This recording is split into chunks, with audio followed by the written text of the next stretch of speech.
唐贤弟，论才智，你应该不输我才是啊！怎么找来找去，求到我了呢？这怎么能叫求呢？这百姓有难，匹夫有责，出谋划策，这是你的责任。你出谋划策了？出了，有用吗？有用。那还来找你干嘛呀？哦，现在承认技不如人了。哎，论歪门邪道，我们3个人加起来也不及宇明的1/10嘛。对。哦，这话听起来还真的一点都不刺耳啊！错了，应该是老谋深算。不，是阴谋诡计。对，是诡计多端啊！哎呀，你不对，论纵横谋略，谁人比得过祝兄啊？既然如此，办法只有一个。不是你手伸那么高有什么用啊？有什么办法你说呀？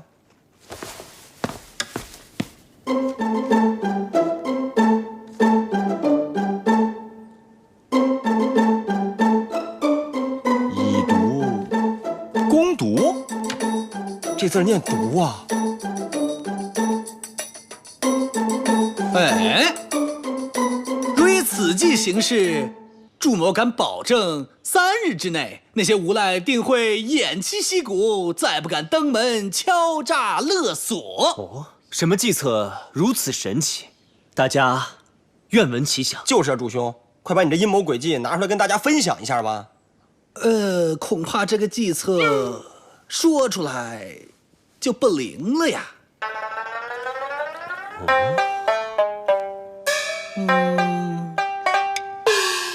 谁有200两银子呀？又要钱呐！没钱就请回吧。哎，有钱有。我出10两，出10两，我还是每天的零花钱，1文钱。有钱，有钱，堂兄有钱。好。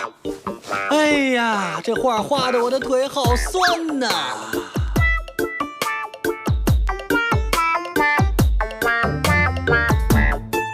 没办法，人家出钱了。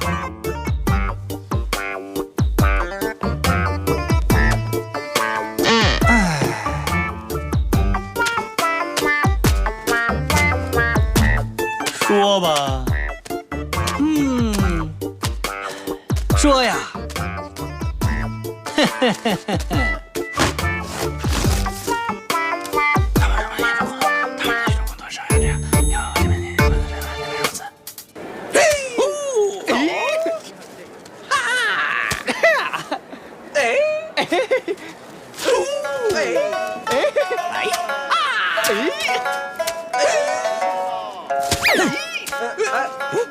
师爷，你咋来了？这都什么时辰了啊？为什么还不下去干活？禀师爷，小的已经彻底将那些商家打服了，他们答应每天给钱，我们只有每天按时取钱便可。混蛋！他们让你们何时去取啊，你们就何时去取呀？啊？为何不让他们送上门来？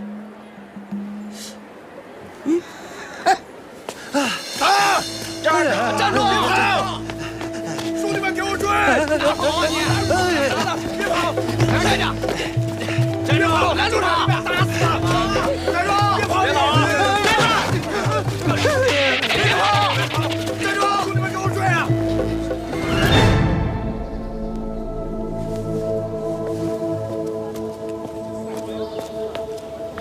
邱小姐，这个包袱帮我暂存几日。这包袱事关百姓，江山社稷，朝廷安危，千万不要偷看，否则你我将有杀身之祸。多谢了。朱公子，再见了！追！别跑！打死他！追啊！别跑！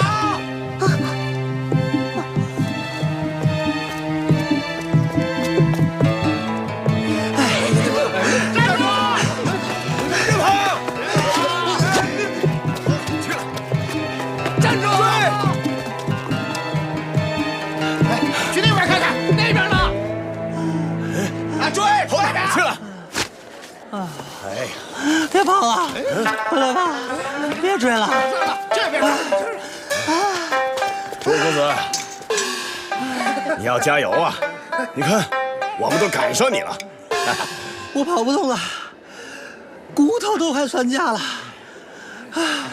反正没人了，拿去吧。谢谢朱公子啊！哎，这银子好挣啊！朱公子，下次你要是还想找打的话，我给你打8折。咱回见啊！朋友们，走，回见啊！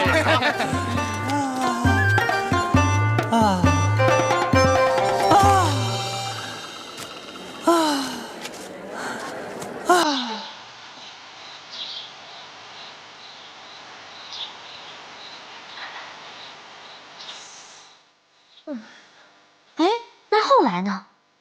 后来他就说了好多莫名其妙的话，什么江山社稷、朝廷安危的。他还让我别打开这个包袱，说要打开了对他对我都不好。那这里面会是什么东西啊？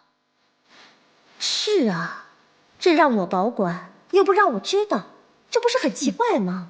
神神秘秘的。哎呀，不会是断手断脚吧？哎呀，你吓死我了！怎么可能呢？祝枝山也干不出这种事儿啊！再说了，他说这是关于江山社稷。哎，要不咱们……哎，别打开了！你想啊，这祝枝山可是出席风流场所的公子哥，里面能有什么东西啊？肯定是一些伤风化的玩意儿呗，不看也罢。他说这东西跟朝廷安危有关，不会是前段时间处决的乱党的赃物吧？赃物？呀，我倒是听唐公子说起，他前一段时间好像去过京城了。哎呀，就是啦，肯定是在京城寻花问柳的时候惹到什么不好的事儿了。哎呀，我可是要进宫当娘娘的，这种东西可不能跟我染上关系。对呀，快点走，快点走，快点走！哎，这样，反正东西啊，我们也没看过，把它藏起来。好，找机会再还给他，好不好？哎呀，哎呀，藏哪儿呢？藏哪儿？哎，藏这儿。哎，来，快！这该死的祝枝山！看看来，哎，看一看，来，你买点吧。糖葫芦。小七哥，你回来了。有件事你还不知道吧？上次让你推一个大跟头的薛小宝，他没死。废话，他要是死掉的话，我还敢回来吗？啊？你早知道了。切，无聊。哎，出去！别推了，走！老妈子，不就是50两银子吗？给我再还你。祝公子，人人都像你，我还做不做生意呀？你有钱的时候随时欢迎你，没钱的时候想法子找银子。别介，老妈子。来，老妈子，哎，走，走。哎呀，祝兄，哎呀，真的在这里？汤贤弟，你来的正好，先借我50两银子。怎么一见面就借钱？哎呀，区50两就把我给轰出来了。哎，先别说这个。喂，我问你一件事情，当初你说的明白，说3天之内那些无赖不会在上门敲诈，是吧？对呀。我问你，现在第几天了呀？哎呦，5天了。哎，难不成你是说他们还在敲诈？那倒没有。哦，可现在是他们让那些受害商民们把钱送上门去了。什么？怎么会这个样啊？难道他真没看？谁真没看？啊，这个你就甭管了，明天我一问便知。先借我50两银子，事成之后再说吧。啊？哎，堂兄，不是，花宝宝。来，可哥，你看看菜吧。行，先我看看。来，这个白菜不都？看看啊。你他娘的，走路不长眼啊！陪我搅和。你他娘的讹钱讹到老子头上来了啊！我他娘的让你讹，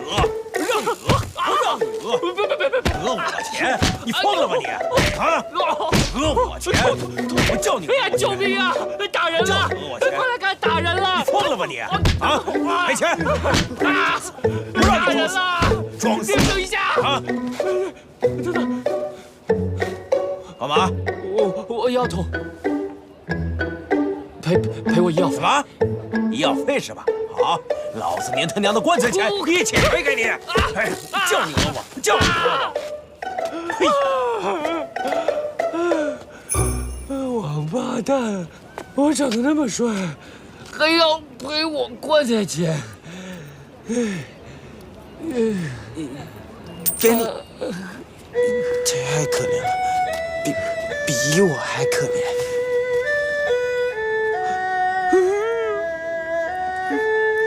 嗯，给你的。哎，谢谢大爷，谢谢大爷，谢谢大婶，大妈大婶。哎，好嘞。小姐你真漂亮，看一看，哥哥姐姐弟弟。小七哥，你怎么成了要饭的了？真给咱们泼皮丢人呐！啊！哎呀！好嘞，你先坐着。走。哎，你怎么能当街要饭呢？那干什么呀？现在谁还要饭？都改做钩子了。手中挂件了。钩子是什么呀？你连钩子都不知道，还敢自称聪明人？钩子就是……嗨，咱们边喝边聊啊！走，我请客。当什么钩子啊？还不是跟我们泼皮没什么两样。哎，你这话可就说错了。这钩子和泼皮那区别可大了。还不是一样，讹人。虽说都是讹人，但钩子比泼皮凶啊，因为我们背后有官府撑腰。哎，另外钩子比泼皮坏，但凡有点良心都不要。再说了，钩子比泼皮挣得多呀，哎，他还有提成，不老少了。挣多少？多少？一个月180两银子没什么问题，特别容易。哎，有时候啊还可以顺手牵羊，哎，捞点外快。能不能给我引荐引荐？我也想当钩子。你呀，你不行，你不够坏。我不够坏，我很坏的。你够坏也得先交10两银子才引荐吧？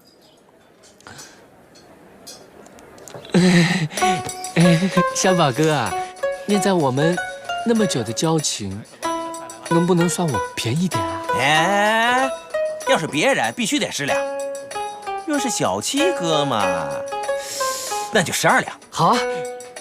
哎，为什么我比人家多2两啊？你忘了，你先前还欠我1两银子没还呢。那也是11两啊，哪来12两？多出的那1两，它是利息，知道吧？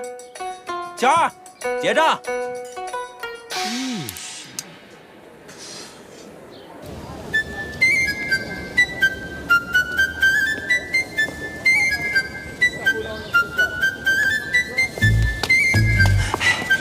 秋香姐，哎呀，周公子，哎呀，那是多有叨扰，多谢姑娘。你是来取包袱的吧？秋香这就给你取去。不，今天就要跟你说此事，你没有偷看吧？当然没有。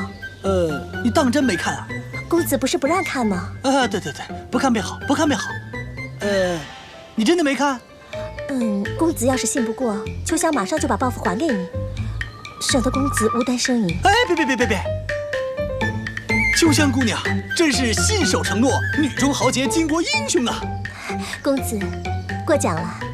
秋香这就给你把包袱取来，省得公子担心。秋香告退了。哎，不，还是在这儿多放几日吧。把包袱放在你这儿，我心里放心呐。只是这包袱当中事关江山社稷、朝廷安危，千万不要偷看，否则你我皆有杀身之祸。小生告退。哎，公子。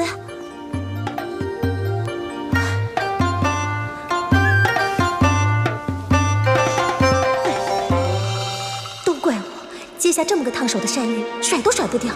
什么朝廷安危、社稷稳定，如若真与乱党有关，岂不是要犯下杀头的死罪呀？也不行，还是打开来先看看吧。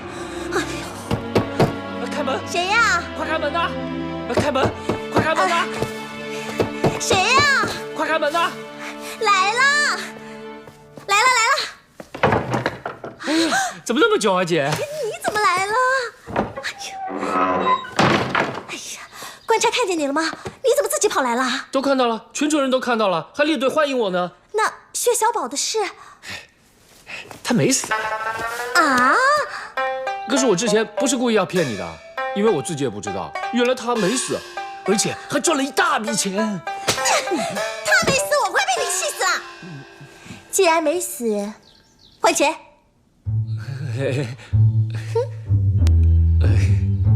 我在路上都花光了，所以我这趟来啊，就是想再跟你借12两银子。你借了钱不还，还想借钱，一分都没有。还，我这次一定还给你。还钱也没有。秋香姐，送炭的来了。哎，来了。我现在要出去一趟，请便了。我不走，等你回来。你不走，我也没钱。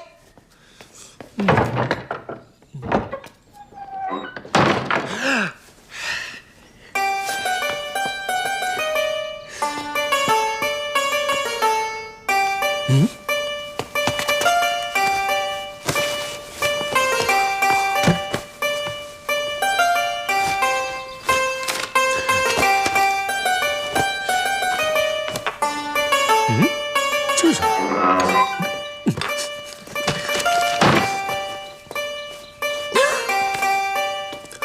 喂，你干嘛乱翻我的东西啊？没干什么。你刚刚出去之后，我闲着没事干，所以不小心发现一个包袱，又不小心把它打开了。你把它打开干嘛呀？没什么大不了啊，里面什么鬼东西都没有，只有一个那破牌子。牌子上面写什么了？我怎么知道？我又不识字。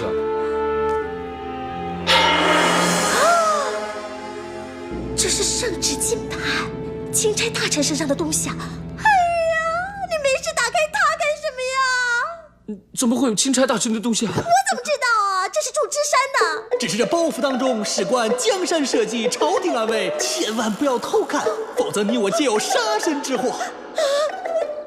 哎呀！我跟你说，这个东西你赶紧包起来，咱们俩什么都没看过，什么都没看过，什么都没看过，快快快快快包起来！谁呀？我。哦，来了！快快快，收起来，收起来！老爷来了！秋香，老爷，秋香，哎，我说，哎，你昨天买菜的那个账，你怎么在这儿？我是来借钱的。借钱？秋香啊，别借给他。啊，是老爷。哎，我说你这个人怎么回事啊？一天到晚就知道找你表姐借钱。你要借钱找我啊？跟你借啊？啊？谁不知道你是出了名的铁公鸡啊？我冯小七又不是部长也。你说什么？你说话大声一点，老爷我耳背。老爷，我是说您是国家重臣，我不敢跟您借，不敢。老夫现在虽然不在朝廷，可是身上还有余热，还要为大众解决疾苦。老爷，您的意思是说您要接济贫苦大众？是啊，你要借钱找我，借多少都可以吗？说吧。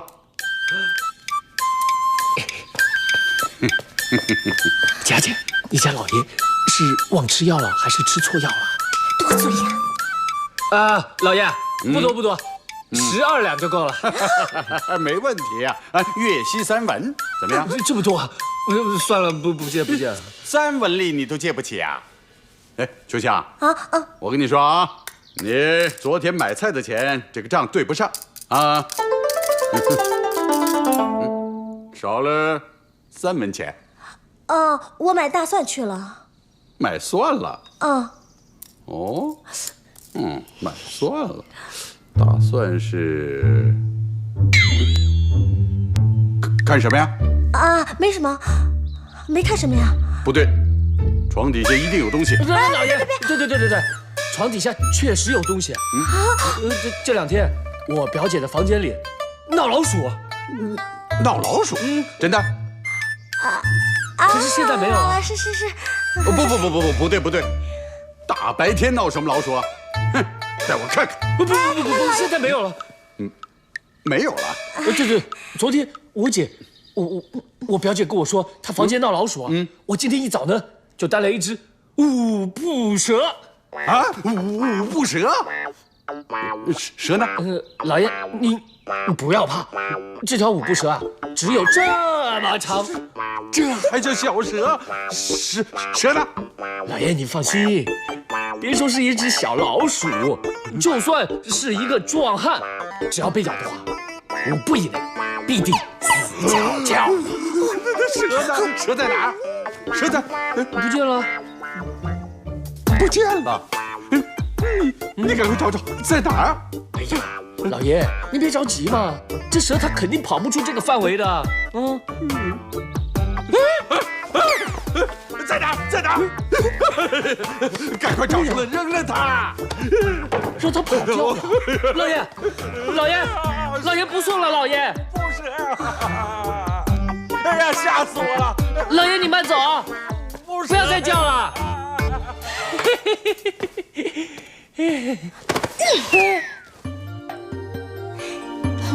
圣旨金牌的事啊，不许说出去，听见了没有？哦。滚！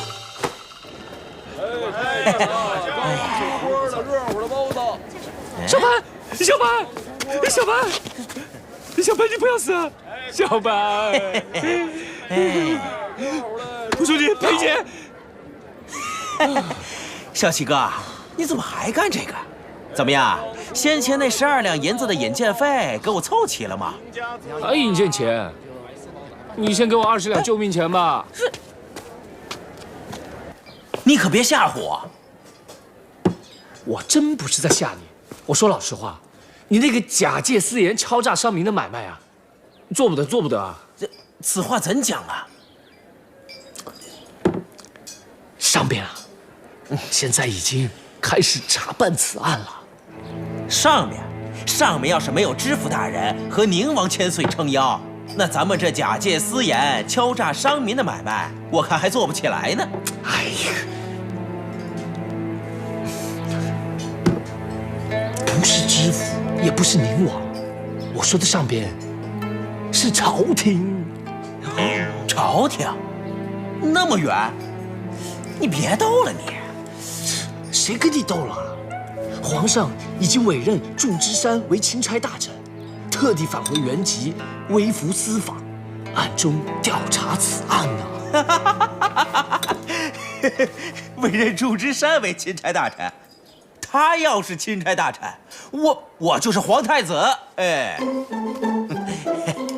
好啊，你不信是不是啊？你继续干啊，迟早有一天啊，你被满门抄斩，到时你人头落地的时候，别说我没跟你说啊。你说的是真的？骗你没钱赚。你怎么知道他是钦差大臣？你没听说过吗？他那天被几个黑衣大汉追杀的时候，兜里是不是拿了一个包袱？这事儿我知道。那个包袱里装的就是钦差大臣的文书印信，还有一面圣旨金牌。真的？祝枝山要果真是钦差大臣，他何以被追得到处逃窜呢？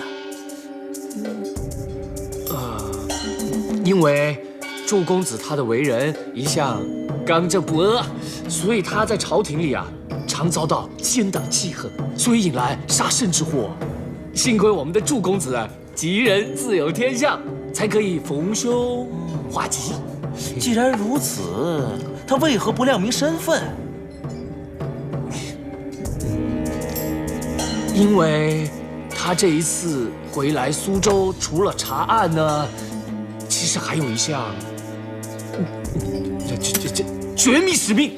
对，绝密使命。什么绝密使命啊？哎呀，你神经病啊！都跟你说是绝密使命了，我怎么会知道？那这个是他跟皇上之间的秘密，除了他们2个之外，其他人如果谁知道的话，谁就会人头落地啊！我现在跟你说啊，就是为了救你，你千万不要跟别人讲啊！啊？哎，孙老板，啊，你听说了没有？祝枝山呢是朝廷派出来的钦差大臣。好好好，哎呀，乖，哎，我给你生孩子呀，去吧，说一声。啊，快快快！小七哥，你听说了没有？那个祝枝山是朝廷派来的钦差大人。哎呀，这我早就已经……我怎么不知道呢？我走了啊。秋生，怎么啦？慌慌张张的。皇上任命祝枝山为钦差了。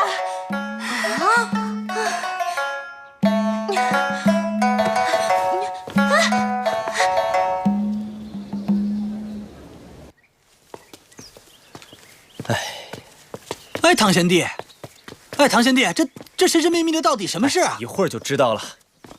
快，不是，到底什么事儿啊？哎呀，来，哟，二位贤弟也在啊？都等你好久了。不是，到底什么事儿啊？别吓唬我行吗？众兄，大事不妙啊！坊间传闻说你是钦差大臣。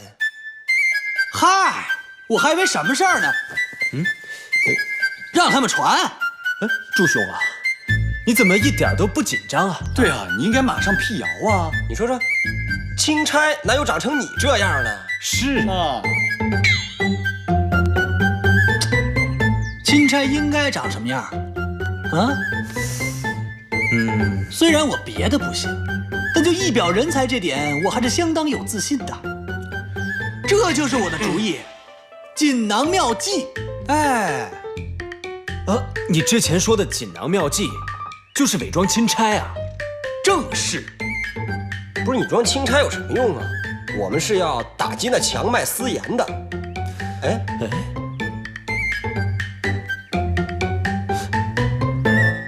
懂了。这就是我的锦囊妙计。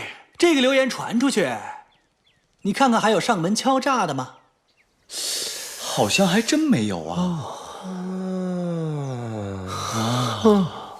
只要这个流言蜚语还在外面传着，这些无赖就不敢为所欲为。别说这个办法，貌似还挺管用的啊。不过祝兄，你这伪装钦差那是要杀头的。若是杀头便好了，那伪装钦差是要株连九族的。哎呀，幸亏我跟你们有血缘关系啊！哎呀，你们说的我好啪啪呀！谁说我是钦差了？我有说过我是钦差吗？都是那些市井街坊传我是钦差，我没有说我是钦差呀。就算朝廷传下来查出来，跟我也没有关系。此计甚妙。所以啊，委托祝兄真的没错。哎呀，这论鬼点子多呀，他数第二，没人敢数第一。你说你就没句好话？这是我最好听的话。切！但是如果有人问起我们，他是不是钦差，我们怎么回答啊？对啊。千万不要承认。要是承认的话，那可真就株连九族了。但又不能否认，要是否认的话，这个锦囊妙计可就不灵了。不承认，也不否认，那我们应该怎么回应啊？对啊，这个嘛，作画的最高境界就是似与不似之间。我也就说到这儿了，大家都是聪明人，小弟不必多说了。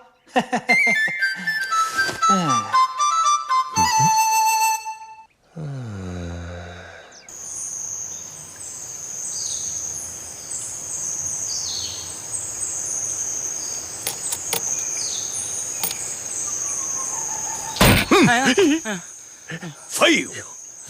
敲了一天，就敲来这么几个铜钱，你们还有脸来见我呀？王爷息怒，并非属下办事不力呀，只因最近市井疯传，祝枝山被朝廷委任为钦差大臣，返回苏州查办此事，钩子们都心存忌惮，不得不有所收敛。站住！祝枝山，我问你们有用脑子想东西吗？祝枝山，他那浪荡的样子，有一点像钦差大臣的模样吗？王爷所言其是，其实属下也一直不信，可是这传言越传越凶，市井小民以为来了救星，于是信以为真。狗总的见此就有些怕了。其实这些纯属子虚乌有。王爷放心，我明天就让狗子们重新开工。慢着啊！开工先不着急，倒是有件事情必须马上做。什么事儿啊？给我查出谣言的来源。好嘞。去吧，快去。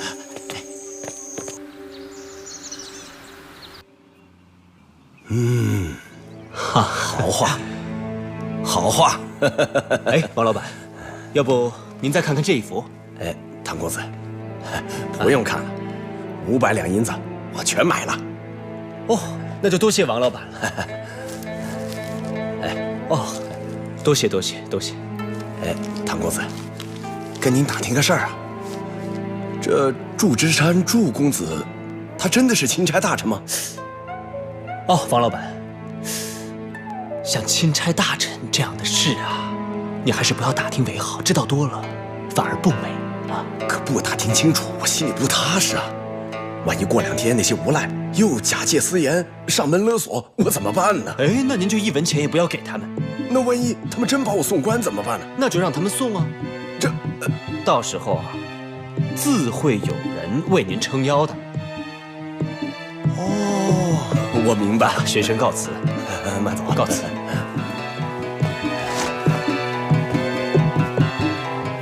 看来真的是钦差大臣啊。怎么样，王老板，问清楚了吗？祝枝山到底是不是钦差大臣啊？肯定是。为什么？若不是，他们早明说了。啊，那我也就告辞了。啊，恕不远送。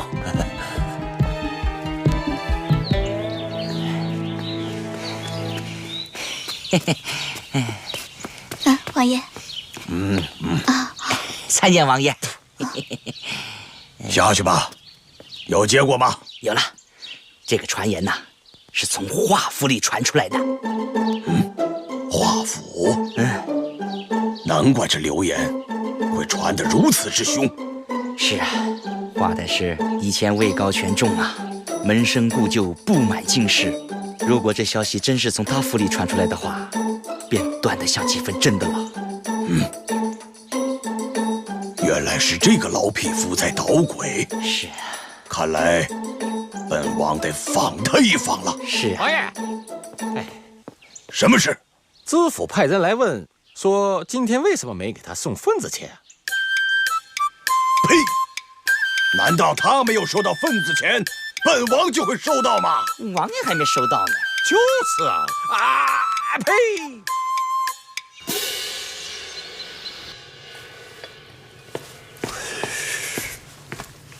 大人，宁王爷说他也没收到钱。为何？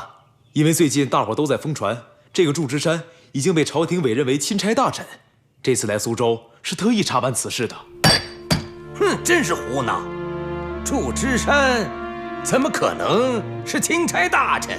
真是笑话！可是老爷，据说这个消息是从华府里传出来的，这就由不得人不信呐。啊！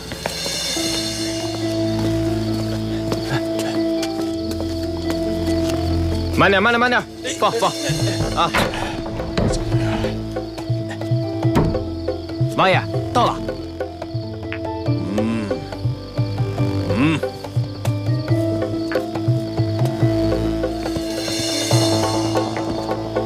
哎呦，宁王，不知王爷大驾光临，有失远迎，有失远迎。不必了。王爷有何公干？去见你们家老爷。请王爷稍后，我马上替您禀报。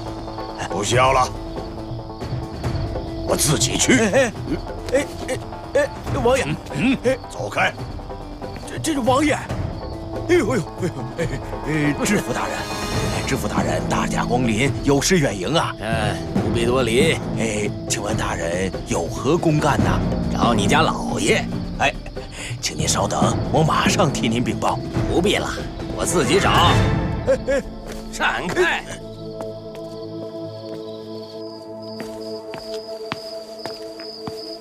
你说杀就杀呀？这可不是我说的，这是上边的意思。那2个都杀？都杀，省得留着害人。我觉得可以把那个大的杀了，小的留下来，吓唬吓唬就行了。依我看呐，一个都不能留。这2个畜生没一个好东西。那什么时候杀呀？多则1个月，少则15天，全看咱们老爷高兴不高兴了。老爷要是高兴呢，兴许能让他们多活几天；要是不高兴，说不定明天就宰了。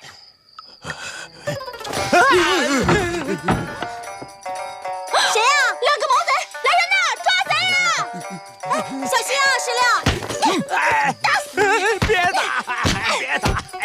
别打！我是知府大人。知府什么？打的就是你！哎呦，别打！我是知府大人呐！哎，秋香，怎么回事啊？老爷抓到贼了！抓到贼了！哎，慢点！回老爷，抓到2个毛贼。错，只抓到1个。哟，宁王千岁，深夜造访，有何指教啊？啊，进去谈吧。哎呦，太师，你这个丫头太厉害了，忠勇可嘉，可这下手也忒狠了吧？多谢夸奖，这是我应该做的。啊，知了，秋香，赶快烧水沏茶，来了重要客人了啊！是老爷。宁王千岁，里边请。带路。啊，请，知府大人，来里边请，里边请。走吧。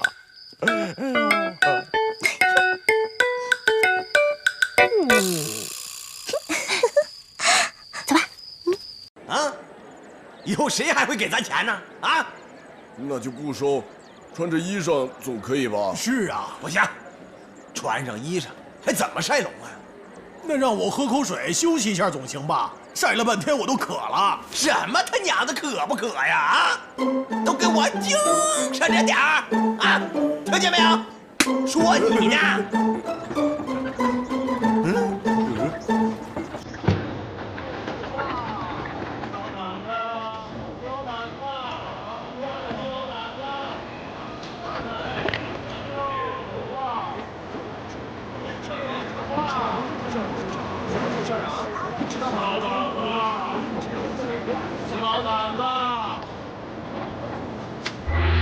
列位辛苦了啊！嘿嘿，哎呀，朱公子驾到啊！您来何意呀？您来也不打个招呼。弟兄们都在这晒龙呢，没干什么违法的事儿。哟，谁说各位违法了呀？祝某只是听说各位天天在这儿晒龙，恐怕这龙王爷口渴了，特地送水来了。来水。这是什么东西啊？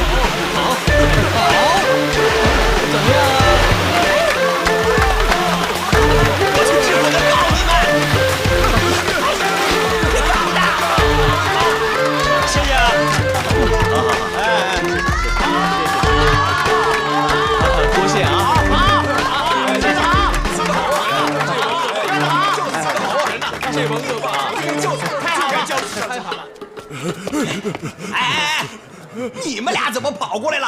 啊，顶住啊！太冷了，顶不住。我是知府告他们，你们顶着。那我们也一起去。走，没出息的东西啊！你说你们俩，好，多谢。教训得好。哎呀，就是他们，他们来人呐，把他给我拿下！这儿，大胆，慢！你区四品官，就不怕我诛你9族吗？就是，你敢动我祝兄，你也不先问问我让不让啊？贤弟，真是患难见真情啊！你想多了，我是怕你连累我们仨，还有我那可爱的石榴姐。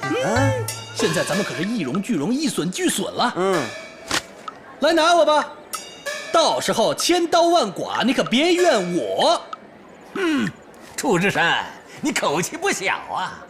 哼，市井间都说你是朝廷钦差，本官有点不信。不信你就来拿我试试。这，知府大人，市井传言只是传言，信不信由你。但万万构不成捉拿祝公子的罪证，是吧？就是我们4个已经是串通好的，妖言惑众。哎，敢问大人，妖言惑众的证据是什么呀？哼，你以为我没有证据啊？证据是从华府传出来的，是华府的丫鬟，丫鬟就是这么说的，说你们暗通一切。你以为我不知道吗？绝无此事。没错，唐某跟华府是有往来，但是关系清清白白，绝对没有你说的那般不堪。你说我们可以啊，但你绝对不能污蔑我那16姐，还有秋香姐啊。我也没点名道姓啊，我也没说什么16啊、秋香啊，哼，这可都是他们自己说的，哼，我没说。不是我，贤弟，不用跟他扯这些。你要是不信的话，就来拿我，到时候千刀万剐，一刀也少不了你的。祝枝山，虚张声势啊！你要是钦差，你必须把你的印信拿过来让我看看。巧了，今儿个这印信却不在身边呢。不在你身边，那就休怪本官不客气了。来人，把他给我拿下！什么？拿下！我家公子的文书印信在我这儿。何贵，天机不可泄露。没事，公子，让他个狗官也开开眼。这就是我家公子的文书印信。哎，知府大人，你看完了以后可千万别后悔呀！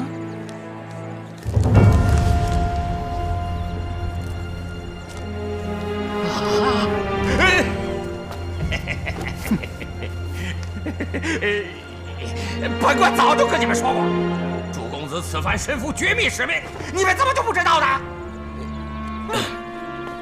大人，您何时说过此话？这，我不刚刚说过？你怎么就记不住呢？你真是个狗脑子！可是大人，您确实没说过。住口！回衙门再跟你算账。朱公子，朱公子在这儿呢。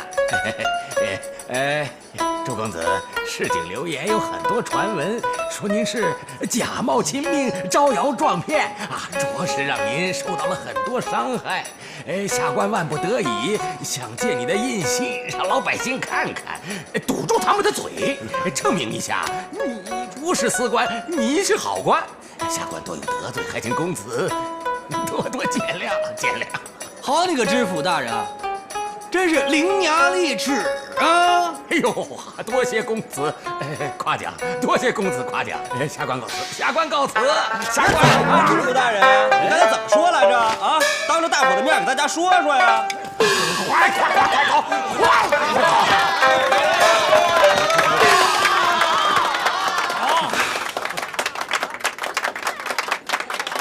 公子，咱们也走吧。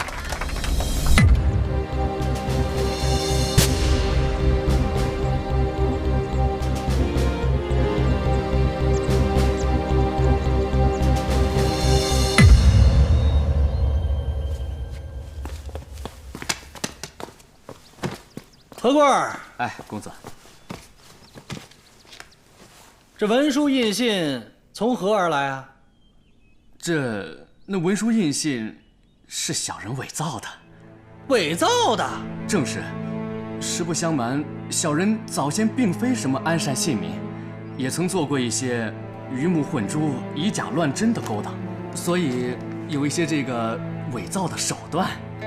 我见公子你虽身负朝廷的重任，但那文书印信却从未示人，想必这其中一定是有难言之隐。于是小人就提前伪造了一套，以备不时之需嘛。我早就看出来你来路不正了。公子明察秋毫，什么都瞒不过你。现如今你跟了我，那这作伪之事就是正途了。那是，正所谓近朱者赤，近墨者黑嘛。跟着公子，想不走正途都难。好，今天救主有功，就赏你10两银子。谢公子，那这带走吧，小的告退。且慢，待会儿我等要去醉仙楼吃酒，你先提前给安排一下。得嘞。我怎么就觉着你这个杂役有点古怪啊？小小杂役有何古怪的？你看他其貌不扬的啊，作伪的手段还真是高明。正是有这些手段，我们才可以脱身的。我觉着这文书印信呀，不像是伪造的，像是真的。真的才好，这样就不怕那些贪官来查了。只是如此一来，就断了我们的后路了呀。此话怎讲？一直以来，祝兄从来没有在众人面前承认自己是钦差，一旦事发，还可以推说不知情，是百姓乱传。但是如今文书印信都给别人看了，一旦事发，你如何推脱呀？是啊，以前你都是暗着装，现在呢就明着装呗。以后我就以钦差自居，又怎么样？我只是怕以后……哎呦，你们别在这里啰里吧嗦，现在明明事事顺遂嘛，干嘛多出来这么多忧愁啊？我们是担心着。不用担心，兵来将挡，水来土掩，该吃酒就吃酒，该作乐就作乐。喂，这心得多大呀？啊，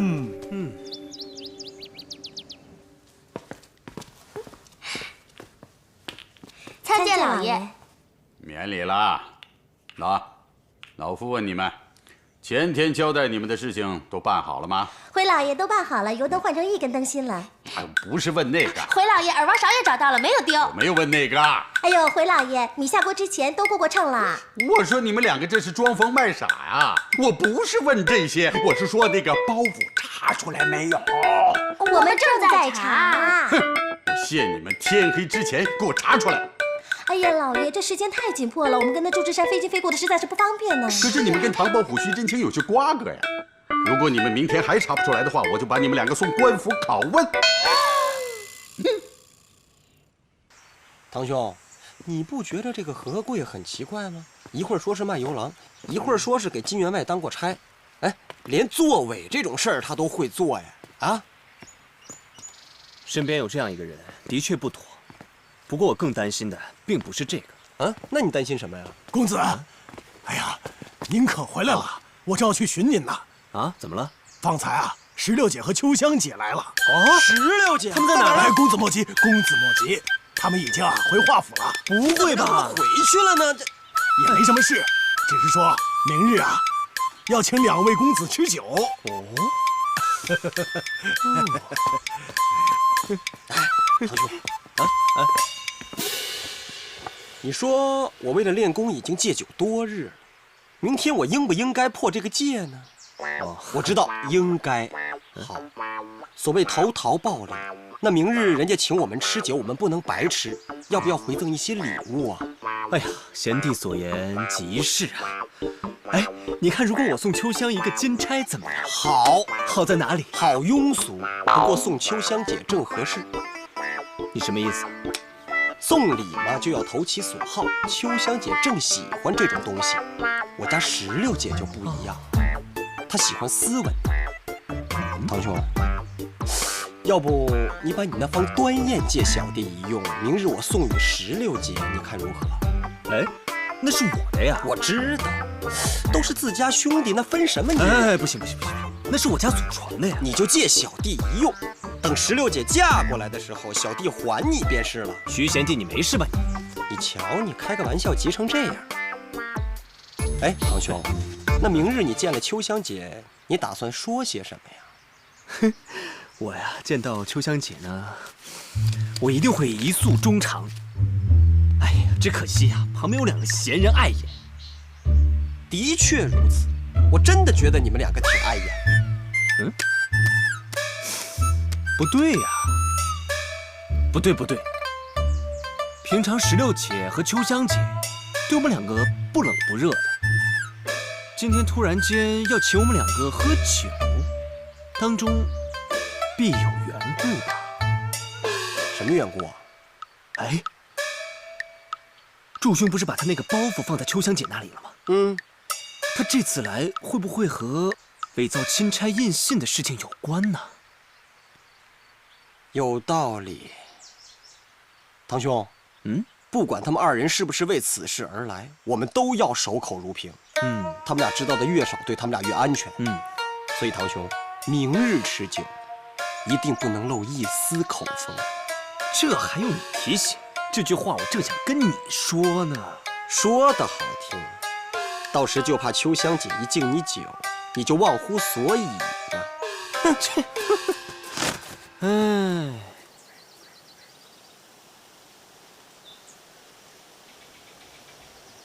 唐公子，秋香敬你一杯。谢谢秋香姐。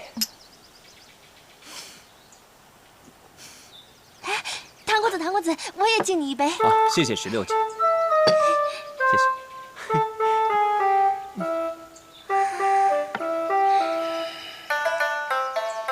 谢。16姐，这儿还有我呢。刚才只顾着给唐公子敬酒，忘记徐公子了。你也敬他一杯吧。我敬他干嘛呀？我说你也敬我一杯嘛。这酒不是放在这儿吗？自己倒。16，请徐公子喝酒。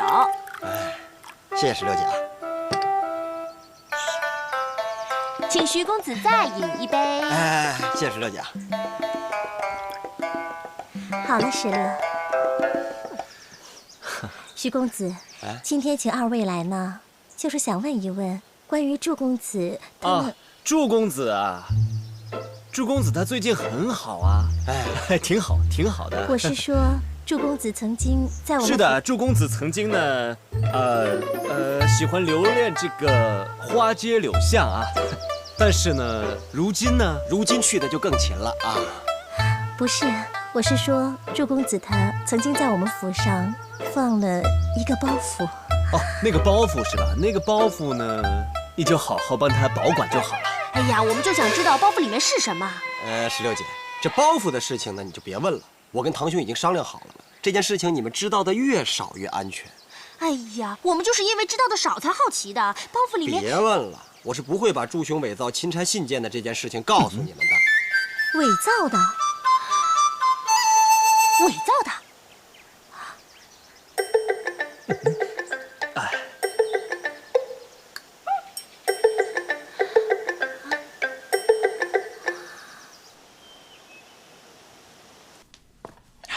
老爷，啊，什么事儿啊？宁王爷来了。啊？哎呀，万万没有想到他不是钦差。你小声一点儿，说出去咱们俩都会没命的。秋香姐，我不想死。哎呦，哪有那么好死的？这跟咱们有什么关系啊？可是如果老爷问起来怎么办呢？那好办呢，就告诉老爷咱们没找着啊。但是如果老爷帮我们送官拷问呢？他凭什么送官啊？这跟咱们有什么关系啊？有什么证据？窝藏赃物啊！窝藏赃物，赃物在哪儿啊？这不就是吗？呀，这东西早晚会把咱们害了。咱们得毁尸灭迹。老爷，站住！你们要去哪儿？我们去看看鸡窝笼了没有？鸡窝笼了没有？不要再骗我了！刚才你们说的话我都听见了。啊！你偷听我们说话？老爷，我为江山被社稷而听的，还不给我拿下！老爷，拿来吧！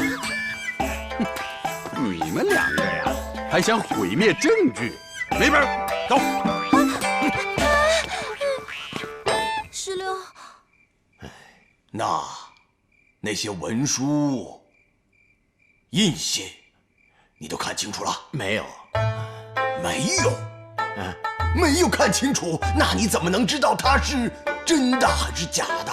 王爷，我只看了一眼，我就知道是真的，我哪敢再仔细看呢？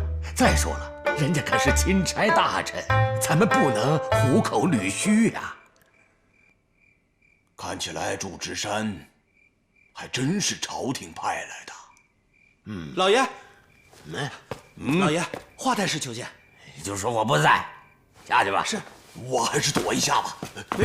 知府大人，华太师，华太师，哟，宁王爷在这儿，那太好了，太好了。请坐，请坐。好，坐吧。宁王，知府大人啊，请你马上派人去把祝枝山抓起来。去抓祝枝山？他那个所谓的钦差是假的。假的？不可能，绝对不可能！本官明明清清楚楚的看到是真的。他的文书印信全是假的。假的？对。本人为官10余载，岂能分不清这文书印信是真假？老夫为相40余载，还分不出一个真假钦差啊！啊？对，知府啊，老太师他比你当官的时间长，官也比你大。要分辨一个真假的钦差，那只是小菜一碟。放心吧，老太师他德高望重，他绝不会骗我的。你不会骗我的是吧？那当然不会啦。但是他肯定会害你的。你说什么？啊？你说什么？你听着，祝枝山是钦差大臣，你让知府去抓他。如果钦差大人生气了，你知道会怎么样？千刀万剐，还要株连九族的。华太师，你何其毒也！好，啊，你们2个都不相信我，是吧？别怪老夫我不客气。你干嘛？干什么？你干什么？哼！给你们看一样东西。来，宁王千岁，你的经验丰富，辨一下真假。王爷，这金牌到底是真是假呀？看都不用看，假的不能再假了。真是！王爷，闹了半天，这钦差是假的呀？对呀。来人，马上给本官去捉拿祝枝山。慢着，知府，你现在去抓祝枝山呐，一定唐伯虎、文征明，还有徐真卿，他们都是同伙的。现在我们应该一起把他们铲除。你现在去捉拿祝枝山，只会打草惊蛇。我们抓了他，就放走了其他3个。那王爷，你有何高见啊？过来，本王倒有一个一网打。哎呀，臭死了！吃了什么？嘴巴怎么这么臭啊？熏死我了！王爷，不是我嘴巴臭，是我这牙臭。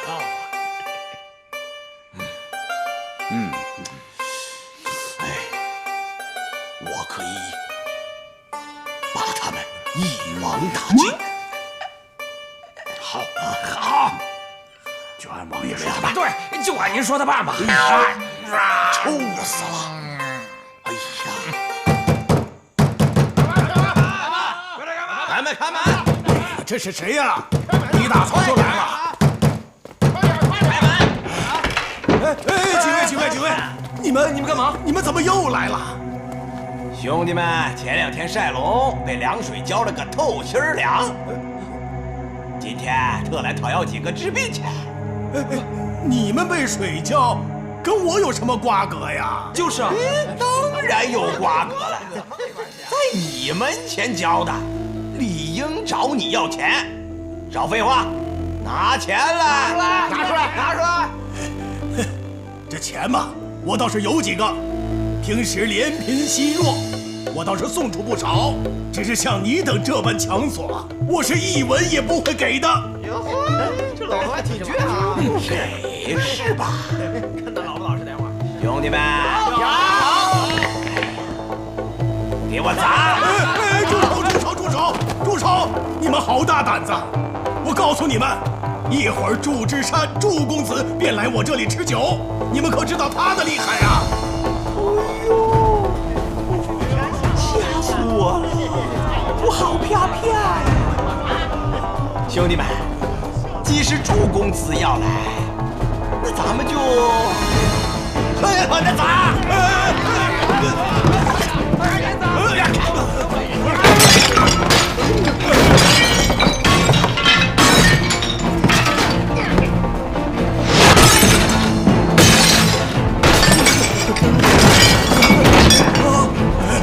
你在这看着，我去就来。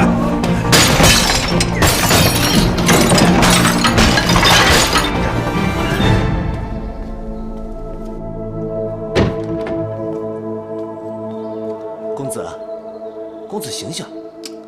公子，吵什么吵啊？哎，醒醒，公子！醉仙楼孙老板求见。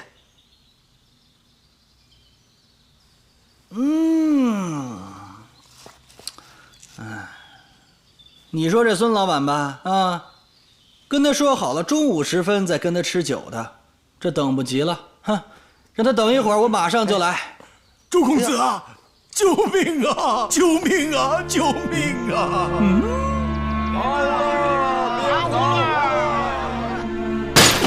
住手！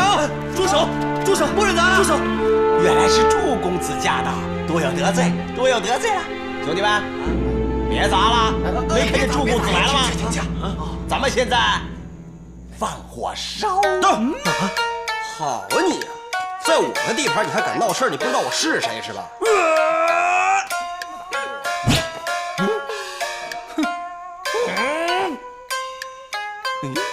哎，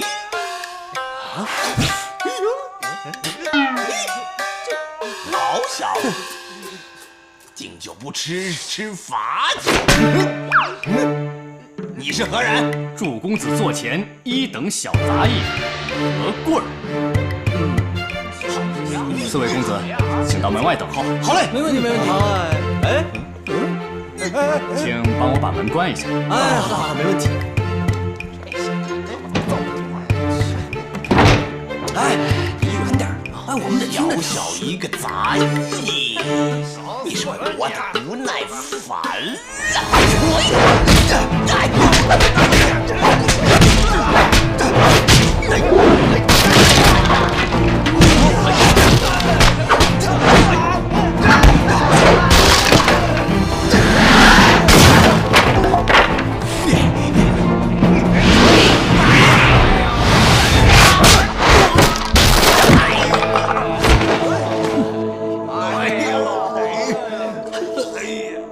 没声音了。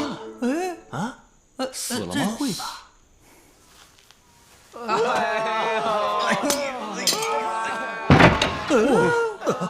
公子，搞定了。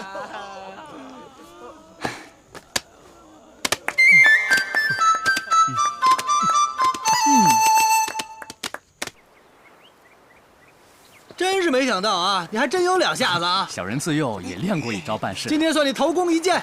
谢公子。祝公子，哎呦，知府大人，别来无恙啊！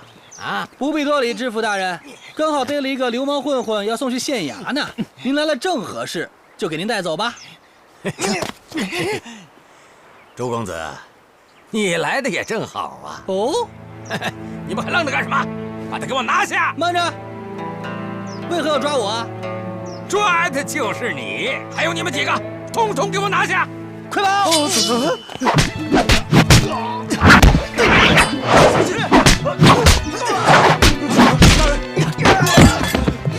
追！不用追了，抓这几个！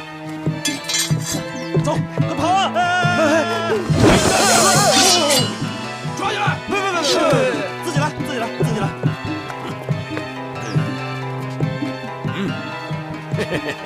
周公子，事到如今，你还有什么话说吗？大难临头，不知死活。嘿，你还敢嘴硬？哼，有话咱上堂去说。来人呐，将他们4人押回府衙。不必了，头了带路，走。走，快点，快点！大胆祝枝山，你假冒钦差，欺君罔上，逍遥法外，作威作福，你可知罪吗？我啊，假冒钦差，我什么时候说过我假冒钦差的？也本来就是真的。你既然是钦差，可有文书印信？当然有了，只不过被我们家杂役给带走了。祝枝山，事到如今你还敢耍赖？看来不拿出证据来，你是不会招认。来人呐，请华太师上堂。王爷，好戏看啊！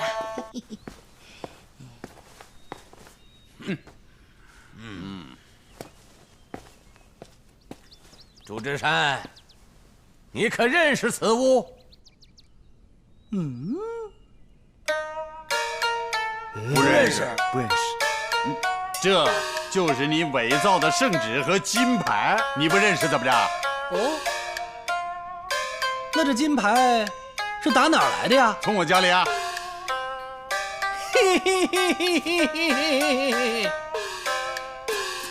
你笑什么你啊？哎，你说这金牌是打你家里面来的，又说这金牌印信是伪造的，由此可见，连傻子都能知道这金牌和印信的来历了吧？啊？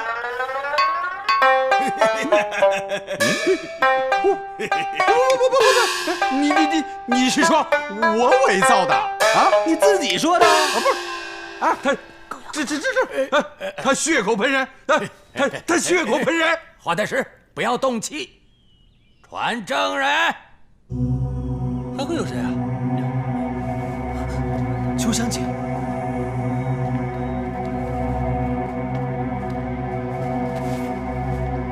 民女秋香，民女石榴，叩见知府大人。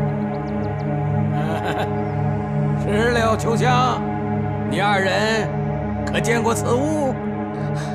回知府大人，秋香没见过。我见过这东西。快说，在哪里见过？在我们家老爷那儿见过。知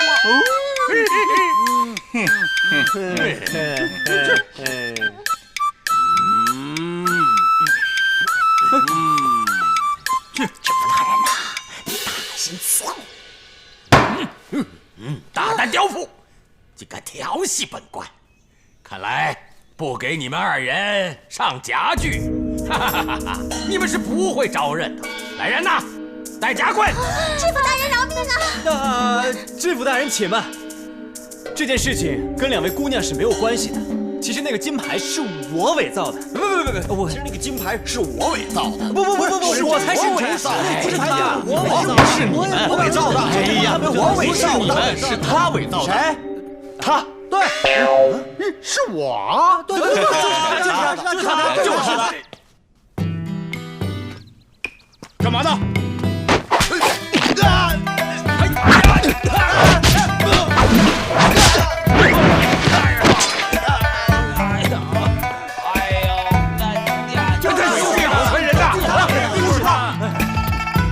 是我，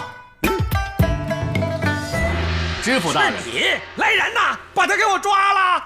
知府大人，我是来自首的，我要来告发这两个人，他们都在撒谎。这件事的主谋既不是他，也不是他，而是我。好个周仆救主！何贵，赶快把咱们的真家伙亮出来，让他们长长眼。好嘞。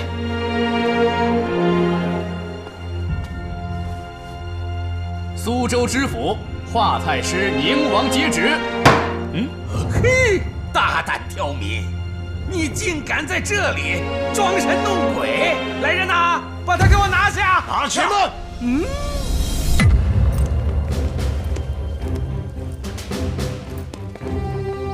谁敢放肆犯钦差者，死！尔等还不快快接旨！接旨！快！吾皇万岁万岁万岁！臣接旨。奉天承运，皇帝诏曰：今命锦衣卫指挥使何信为特命钦差大臣，赴苏州查办官员勒索民财一事，赐尚方宝剑一口。沿途大小官员皆听其号令，不从者斩。钦此。吾皇万岁万岁万岁！苏州州知府，你可知罪？不知下官犯了哪条罪呀？你身为朝廷命官，却勾结地痞无赖，假借私盐为由贪索民财，还想抵赖？下官冤枉！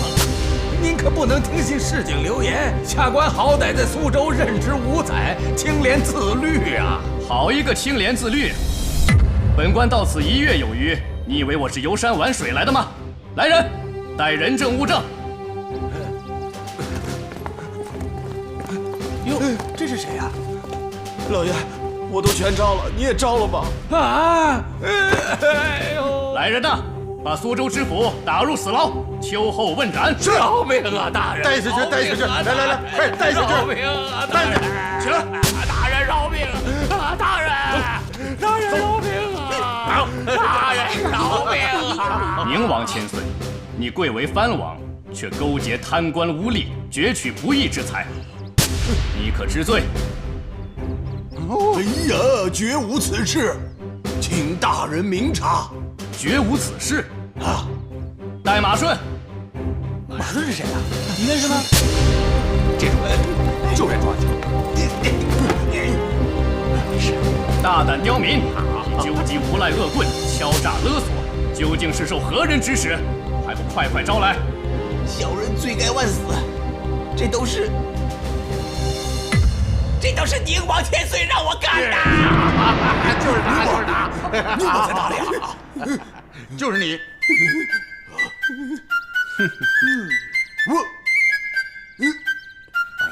他一派胡言，在污蔑造谣，我都不认识他。对，请大人明察秋毫。不认识，可经本官的勘察，他可是你家中的家丁呢。不认识。他确实是咱府上的家丁。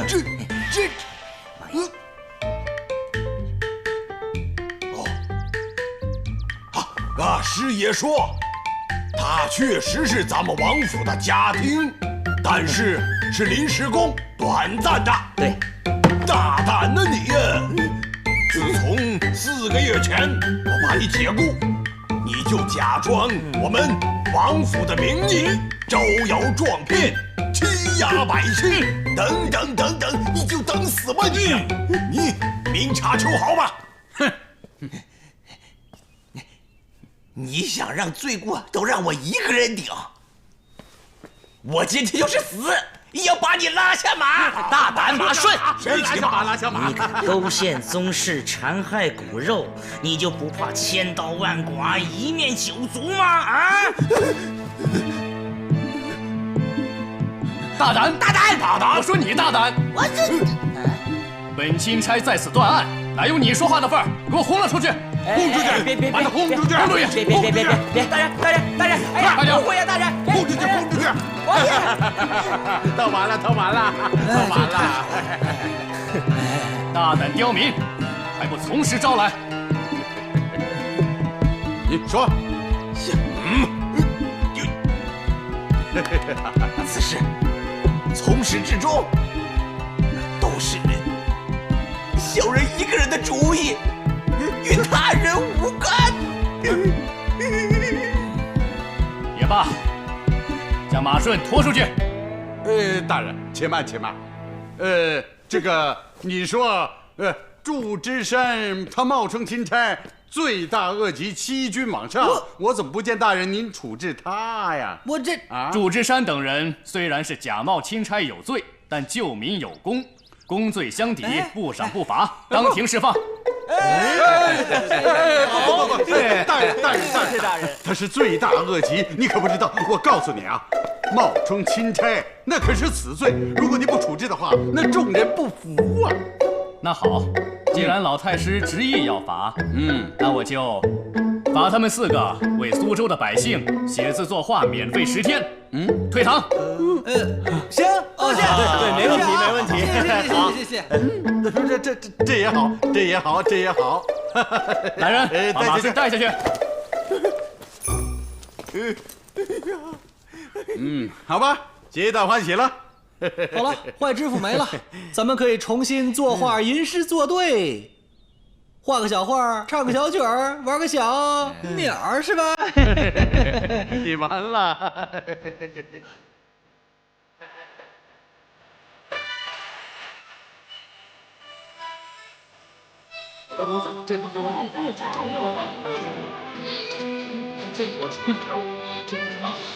来，我给你这个。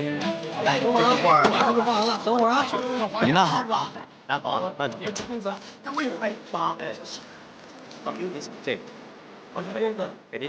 哎呀，不用了，我们那是一放我要了。唐公子。哎，秋香姐。唐公子。唐公子。秋香姐，你等等，我给你找个座。别忙了，我是来向你求字的。秋香姐跟我求字啊！我真是三生有幸啊！我应该说是我们家老爷要向你求字的。太师不是很讨厌我们几个的吗？怎么会跟我们求字啊？你也知道，老爷不要钱的便宜，他不占白不占嘛。这样，唐公子有问题吗？啊，好吧，没问题，我给他写一个啊。放心放心。又来了。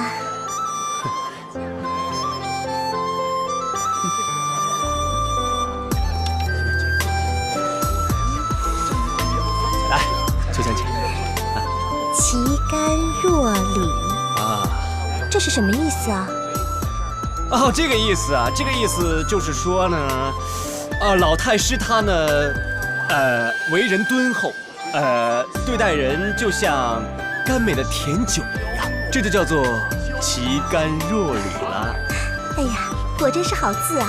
谢谢唐公子，秋香告辞了。哎，等等，这幅画呢，送给你的。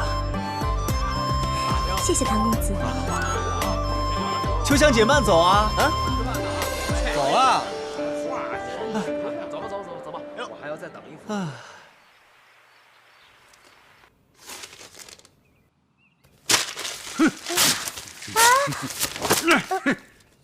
匹夫敢骂我！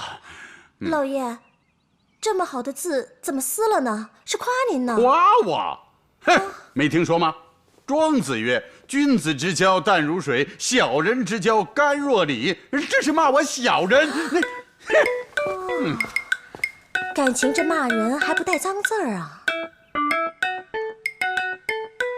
不过说的还挺贴切的。